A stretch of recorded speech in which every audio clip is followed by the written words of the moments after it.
दायो नैबे समाव इलेक्शननि बोथोर जा बे लेखायै आङो जोंनि गरेस्वर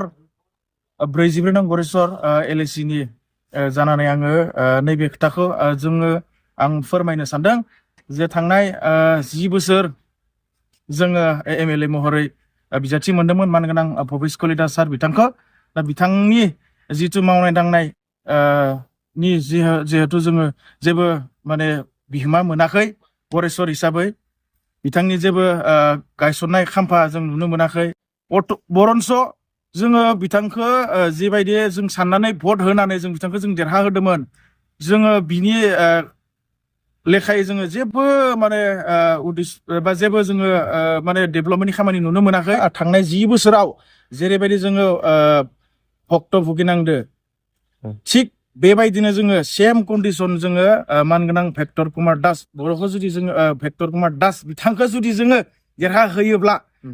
सेम कन्डिशन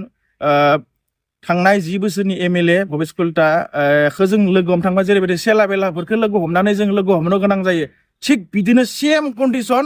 जोंनि गरेस्वर 44 नं गरेस्वर LAC आवबो थिग बेबायदिनो महर लागोन ओंखायनो नैबे समाव आङो नैबे मिडियानि गेजेरजों आं नोंथांमोनखौ खावलायनो सानदों आङो 44 नं गरेस्वर LAC नि जानानै फैबाय थानाय जोंनि नैबे बिधानसभा बिसायख'थियाव जोंनि UPPL दोलोनिनो मानगोनां पबित्र कुमार बर' सार बिथांखौ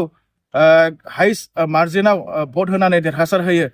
नैबे समाव भेक्टर दास बिथांखौ जुदि जों देरहा होयोब्ला बिथाङा तामुलपुर टु दिसपुर टु तामुलपुर जोंनि गरेस्वर समस्थिजों कुनु माने लोब्बा थानाय नङा ओंखायनो बिथांखौ माने ओरैबायदि माने जोंनो गरेस्वर समस्थियाव दैथायहरदो जेन माने गरेस्वर समस्थियाव जेबो जाय लिडारानो गैला BJP दोलोनिफ्राय बिथांखौ माने ओरैबायदि सालानि मास माने सालानि ना महरै जोंनो दैथायहरदो ओंखायनो जोङो गरेस्वर LAC नि रायजो नोंथांमोना साग्रिद जानांगौ जोङो भेक्टर कुमार दास बिथांखौ जोंनो नाङा जोंनो जायगानिनो बिजाथि मानगोनां पबित्र कुमार बर' सार बिथांखौ हाजार भट होनानै जों हाजार मार्जिनाव जों भट होनानै देरहासारनो थाखाय आङो मिडियानि